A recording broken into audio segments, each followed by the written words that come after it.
మా బండి సంజయ్ అన్న మాట్లాడుతాడు. అంటే బండి సంజయ్ అన్న మాట్లాడితే ఎట్లుంటో మీ అందరికి తెలిసిందే. ఆయన ఏం మాట్లాడతారు ఫస్ట్ ఆయనకు తెలియదు. మాట్లాడిన తర్వాత చూసుకుంటాడు, ఏం కత్తి ఏం చేద్దాం మరి మాట్లాడినా కదా చెప్పులతో కొట్టిన పడతా అని చెప్పేసి ఆయన బాధలు ఆయనకు ఉంటాయి. మా సాయి చందన బతుకుంటే మంచిగుండు. ఆ సాయి చందన బతుకుంటే అంటే ఇంకా 4 పాటలు రాస్తాడు. కానీ ఏం చేస్తాం, గుజరాత్ నీ చెప్పులు మోసిన బానిస బండి సంజయ్, మా తెలంగాణలో నీకేం పనిరా జల్దిన నువ్వు అని చెప్పేసి ఆయన ఆపుతాడు. ఇక ఆపాల్సిందే, లేకపోతే మళ్ళీ కేసులు పెడతారు కదా. నక్సల్స్ తుపాకీ వదిలి లొంగిపోవాల్సిందేనట. బాగా గుర్తుపెట్టుకోరు, నక్సలైట్లట తుపాకీ వదిలి లొంగిపోవాల్సిందేనట. ఎవరు చెప్తారు? కేంద్ర మంత్రి బండి సంజయ్ చెప్తా ఉన్నాడు. ఈ హెడ్డింగ్ గుర్తుపెట్టుకోరు. ఈ వార్త మొత్తం అయిన తర్వాత మనం మాట్లాడుకునే ముచ్చట చాలా ఉన్నది. నక్సల్స్పై నిషేధం విధించిన కాంగ్రెస్ వారితో చర్చలు జరపాలని డిమాండ్ చేయడం ఆ పార్టీ 2 నాలుకల ధోరణికి నిదర్శనమని కేంద్ర హోంశాఖ సహాయ మంత్రి బండి సంజయ్ మండిపడ్డారు. తుపాకీ చేతబట్టి అమాయకులను చంపేవారిని సామాజిక కోణంతో చూడాలనడం బాధాకరమన్నారు. సోమవారం ఆయన ఆసిఫాబాద్ జిల్లా కాగజ్ నగర్ నుంచి కరీంనగర్ వెళ్తూ మధ్యలో రామగుండం ఎన్టీపీసీ జ్యోతి భవన్కు చేరుకున్నారు. ఈ సందర్భంగా ఆయన విలేకరులతో మాట్లాడుతూ నక్సల్స్ తుపాకీ వీడి లొంగిపోవాల్సిందేనని జనజీవన స్రవంతిలో కలవాలని స్పష్టం చేశారు. ఈ విషయంలో హరగోపాల్, వరవర్రావు సహా పౌర హక్కుల సంఘం నేతలే నక్సల్స్కు నచ్చజెప్పాలని సూచించారు. 10 ఏళ్లు పాలించిన కేసీఆర్కు ఇప్పుడున్న కాంగ్రెస్కు నక్సల్స్పై నిషేధాన్ని ఎత్తివేసే దమ్ముందా అని ప్రశ్నించారు. కాగా కాంగ్రెస్ ప్రభుత్వం కులగణన చేయలేదన్నారు. ఇది ముచ్చట.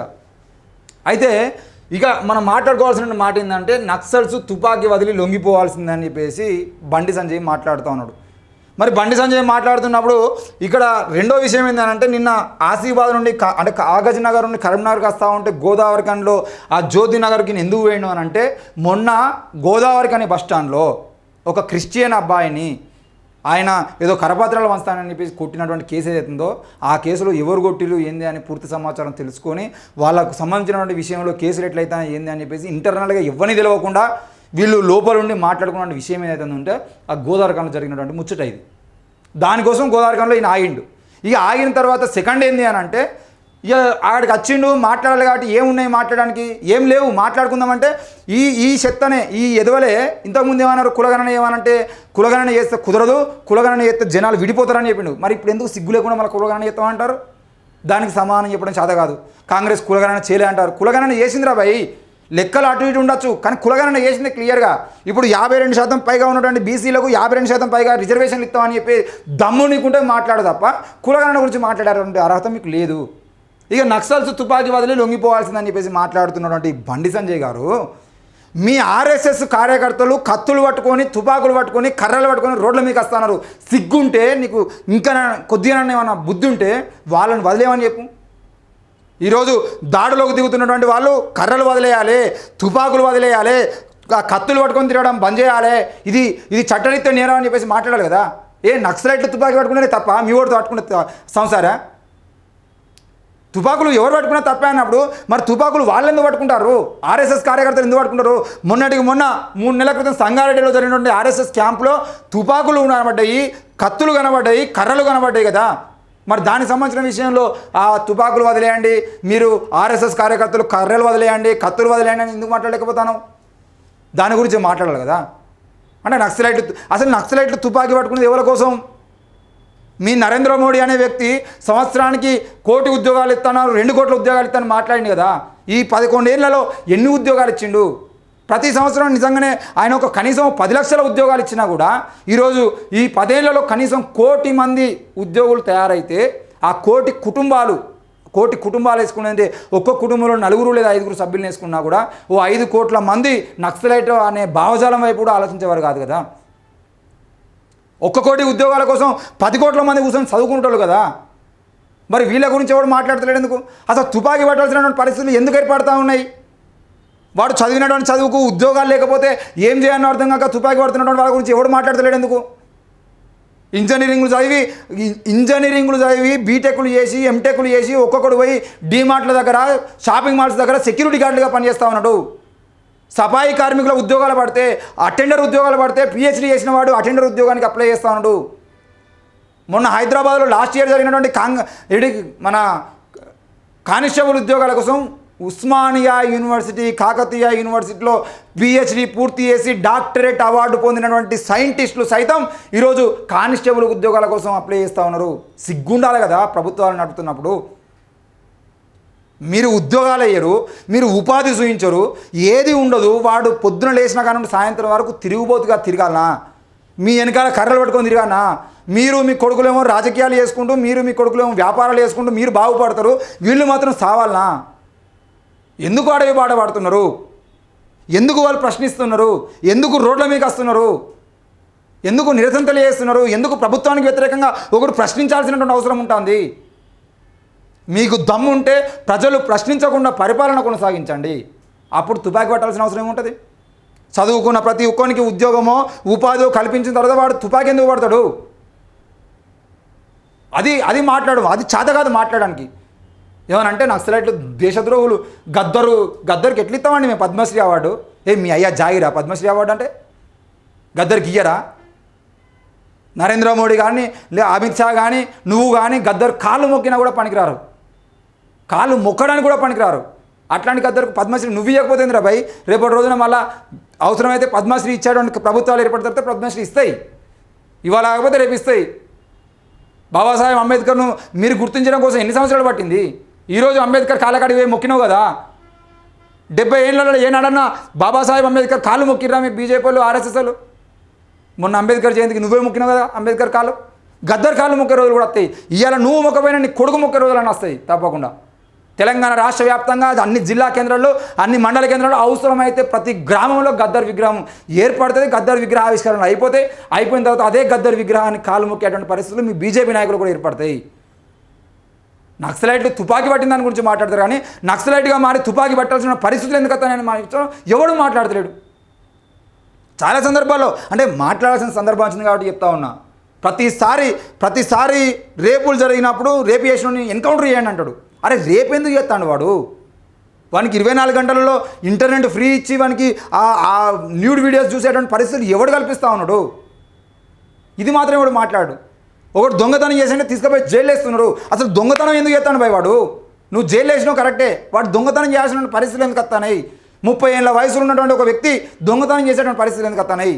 ఆంధ్రప్రదేశ్లో మామిడికాయలు దొంగతనం చేసిన ఒక వ్యక్తిని కొట్టి చంపిరు కదా. ఇంకో రాష్ట్రంలో బేకరీలో పోయి బ్రెడ్ దొంగతనం చేసిన కొట్టి చంపిరు కదా. మీరు కొట్టి చంపుతున్నాడు, వాడు దొంగ అని ముద్రేస్తున్నారు. వాడు దొంగ అని ముద్రేసుకోవడానికి కారణం ఏంది? మీ చేతగాని ప్రభుత్వాలు కదా, మీ చేతగాని పాలన కదా, మీ దద్దమ్మ రాజ్యం కదా. ఈరోజు నక్సలైట్లు ఏర్పడడానికి కారణాలు ఏంటో చెప్పే దమ్ము మీకుందా ప్రభుత్వాలకు? ఈరోజు హరగోపాల్ కానీ వరవర్రావు కానీ మాట్లాడకుండా చేసినటువంటి పరిస్థితులు మీకున్నాయి. వరవర్రావును ఎన్ని సంవత్సరాలు జైల్లో పెట్టిరు, ఎన్ని సంవత్సరాల నుండి కండిషన్ బిల్ల మీద పెట్టి అదే ముంబైలో ఆయన ఇంటికే పరిమితమైనట్టు చేసిర్రు. ప్రొఫెసర్ జిఎన్ సాయిబాబాను ఎందుకు జైల్లో పెట్టి చంపిర్రు? ఇవన్నీ మాట్లాడేటువంటి చర్చలు వేసేటువంటి దమ్ము నీకు ఉన్నది. కూర్చుందాం మాట్లాడదాం. ఈ తెలంగాణ రాష్ట్రం నుండి ఎందుకు నక్సలైట్లు తయారు కావడానికి ప్రధాన కారణం ఏందని చెప్పేసి మాట్లాడుకుంటే నిరుద్యోగమే ప్రధాన కారణంగా ఉంటుంది. దాని గురించి చర్చ ఏదందా? మీ బీజేపీ నాయకులు కానీ నువ్వు కానీ ఇంకెవరన్నా వచ్చేది ఉంటే సోమాజిగూడ ప్రెస్ క్లబ్లో, బషీర్బాగ్ ప్రెస్ క్లబ్లో కూర్చొని నక్సలైట్లు తయారు కావడానికి ప్రధాన కారణం ఏంటి అని చెప్పేసి కూర్చొని మాట్లాడుకుందాం. అదే హరగోపాల్ను, అదే వరవర్రావును, అదే గడ్డం లక్ష్మణను అందరిని తీసుకొచ్చి కూర్చోబెడదాం. మీకు సమాధానం చెప్పే దమ్ముంటే రండి. ఈ నెల 10వ తారీఖున సుందర విజ్ఞాన కేంద్రంలో మిడ్కో రేణుకక్క సంస్మరణ సభ ఉంది, అడిగి రండి మాట్లాడదాం. చేత కాదు. తెలంగాణ ప్రభుత్వం నుండి కానీ, ఆంధ్రప్రదేశ్ ప్రభుత్వం నుండి కానీ, కేంద్ర ప్రభుత్వం నుండి కానీ, కేంద్రంలో నరేంద్ర మోడీ వచ్చినాక కానీ సంవత్సరానికి 1 కోటి ఉద్యోగాలు ఇస్తున్న నరేంద్ర మోడీ 10 కోట్ల ఉద్యోగాలు ఇవ్వకపోవడం వలన ఈరోజు 10 కోట్ల మంది నక్సలైట్లు కావాలని ఆలోచనకు వస్తున్నారు అనే విషయాన్ని నేను బల్లాగుద్ది చెప్తా ఉన్నా. కాబట్టి ఈరోజు నక్సలైట్లు తయారు కావడానికి కారణం మీ ప్రభుత్వాలు. ఈరోజు నక్సలైట్లు కొనసాగడానికి కారణం మీ ప్రభుత్వాలు. బాబాసాహెబ్ అంబేద్కర్ కోరినట్టు మీరు ఎప్పుడో భూమిని జాతీయకరణం చేసి ఉండేదంటే ఈరోజు నక్సలైట్ తయారు కావాల్సిన అవసరం ఉండదు. కనీసం వాడు వ్యవసాయం చేసుకున్నాడు బతికేటోడు. భూమిని జాతీయకరణం చేయరు, ఉద్యోగాలు వేయరు, ప్రభుత్వ సంస్థల్ని ఆగం చేస్తారు. ప్రభుత్వ సంస్థల్ని నాశనం చేసి ప్రైవేట్ వ్యక్తులకు అప్పగించి ప్రైవేట్ వ్యక్తులకు అప్పులు అవుతున్నాయని చెప్పేసి వాళ్ళ అప్పుల్ని మాత్రం మాఫీ చేస్తారు. ఆ ప్రభుత్వ వ్యక్తులకు, ప్రభుత్వ సంస్థలకు మాఫీ చేసినటువంటి డబ్బులు ప్రభుత్వ సంస్థలకు మాఫీ చేస్తుంటే ఇప్పటివరకు ఎన్ని కోట్ల రూపాయల ప్రభుత్వ ఆదాయం పెరిగేది. దీని గురించి మాత్రం ఎవడు మాట్లాడు.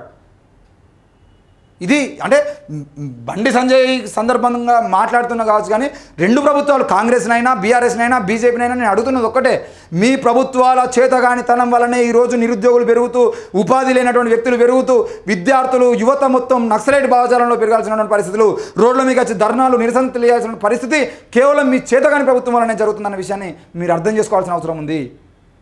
వాళ్ళని అనేటువంటి అర్హత మీకు లేదు. వాళ్ళు అడవి బాట పట్టాల్సిన పరిస్థితులు మీరు తీసుకొచ్చారు కాబట్టి వాళ్ళు అడవి బాట పట్టిరు. అడవిలో ఉన్నందుకు తుపాకీ వాళ్ళకు అవసరం వచ్చింది కాబట్టి తుపాకీ పట్టిరు. దాని గురించి మాట్లాడండి చాతనైతే. ఇంకోసారి ఏడబడితే ఆడ గుజరాత్లో కాళ్ళు మొక్కినట్టు, గుజరాత్లో చెప్పులు మోసినట్టు కాదు తుపాకీ మోసినట్టే. ప్రాణాలు పోతాయని తెలిసినా ఎందుకు పోతున్నారు అడవిలోకి? అబ్బాయిలు నిడిచిపెట్టి, ఉన్న ఇండ్లను నిడిచిపెట్టి, ఊరు నిడిచిపెట్టి, మొత్తం వాడిని సోపదిగాలను నిడిచిపెట్టి అడవిలోకి పోయి ఏ మోజు వాళ్ళకి అడవిలో పోయి బతకడం అనేది? ఏ పురుగు గుట్టి చచ్చేది తెలియదు, ఏ జంతువు గడిచి చచ్చేది తెలియదు, ఏం జరిగి చచ్చేది, పోలీసులు ఎప్పుడు చంపుతారో తెలియదు. సావు బతుకుల మధ్యలో బతుకుతున్నటువంటి వాళ్ళు మోజు మీద పోలే కదా. ఈ ప్రభుత్వాల మీద వ్యతిరేకతను వేయరు, ఈ ప్రభుత్వాల చేతగానితనాన్ని ప్రశ్నించడం కోసం వేయరు. మీ చేతగానితనాన్ని ప్రశ్నిస్తున్నారు కాబట్టి మీరు చంపుతున్నారు. ఆ విషయాన్ని ప్రజలు చెప్పండి, దాని మీద చర్చ చేయండి దమ్ముంటే. ప్రతి ఒక్కడు తుపాకీ వదిలేసి వెనక రావడానికి సిద్ధంగా ఉన్నారు భయ్. వచ్చిన వాళ్ళందరికీ మీరు ఏం మిగిచిర్రు? వచ్చిన వాళ్ళందరూ ఇప్పటికీ అడక తింటున్నారు కదా ఒక్కొక్కరు. కనీసం వచ్చినటువంటి వాళ్ళకు ఉపాధి లేదు, వచ్చినటువంటి వాళ్ళకు ఉద్యోగాలు లేవు. వచ్చినటువంటి ఆర్మీలో 12 సంవత్సరాలు పనిచేసి వచ్చినటువంటి సెక్యూరిటీ గార్డులు అంటే వాళ్ళకు సెక్యూరిటీ గార్డు బ్యాంకులలో అక్కడనో ఇక్కడనో ఉద్యోగాలు ఇచ్చినట్టుగానే వీళ్ళను జనజీవన స్రవంతిలో కలవమని నువ్వే చెప్తున్నావు కదా. ఏది ఇక్కడ జనజీవన స్రవంతిలో కలవండి అని చెప్పేసి ఏదో పద్యం బట్టి పట్టినట్టుగా ఈ జనజీవన స్రవంతి ఇంకా నయ్యం. ఇది పత్రిక ఆయన మంచిగా రాసినా లేకపోతే ఆయన కూడా కరెక్ట్ మాట్లాడినది తెలియదు. ఆ జనజీవన స్రవంతి అనడం కూడా ఆయనకు అస్సలు రాదు తెలియదు. జనజీవన స్రవంతిలో కలిసినటువంటి వాళ్ళకు మీరు ఎంతమంది జీవితాలు బాగుపడే చూపించారు? అది శాత కాదు. వచ్చినటువంటి వాళ్ళందరికీ ఉద్యోగాలు లేవు, ఉపాధి లేవు. వచ్చి అడవుల్లోకి వెళ్ళి వచ్చి వాళ్ళు తుపాకీ వదిలేసి వచ్చారంటే ఇది ఎట్లా బతుకుతారు? అందరు నరేంద్ర మోడీ లాగా ఛాయ్ కొట్టు పెట్టుకొని ప్రధానమంత్రులు కారు కదా. దయచేసి అంటే ఈరోజు నక్సలైట్లకు సపోర్ట్గా నేను మాట్లాడతలేను. నిజంగానే ఆ అడవి బాట పట్టి తుపాకులు పట్టుకొని పోవాల్సిన పరిస్థితులు రావద్దని చెప్పేసి కోరుతున్నాను. నక్సలైట్లు అంతం కావాలంటే చేయాల్సింది ఆపరేషన్ కగారు కాదు. ఆపరేషన్ కగారు చేసినంత మాత్రాన మీరు వాళ్ళ నక్సలైట్ని చంపుతారు కాదు, కానీ నక్సలైట్ భావజాలని చంపరు కదా. వాడు ఎన్నో కాదు చదువుతాడు, మళ్ళీ చదువుకొని మళ్ళీ నక్సలైట్ తయారవుతారు. కాబట్టి నక్సలైట్ తయారు కావద్దు అనే ఆలోచన మీకు ఉంటే మీరు వెంటనే చదువుకున్న వాళ్ళందరికీ ఉద్యోగాలు వచ్చేటట్టు, చదువుకున్న వాళ్ళందరికీ ఉపాధి కల్పించేటట్టు, చదువు రాకపోయినా పర్లేదు మనకి ఏదో ఒక పని చేసుకున్నట్టు పని కల్పించేటువంటి చాతనైనప్పుడు మాత్రమే మాటలు మాట్లాడండి, లేకపోతే మూసుకొని కూర్చోర్రి. Thank you.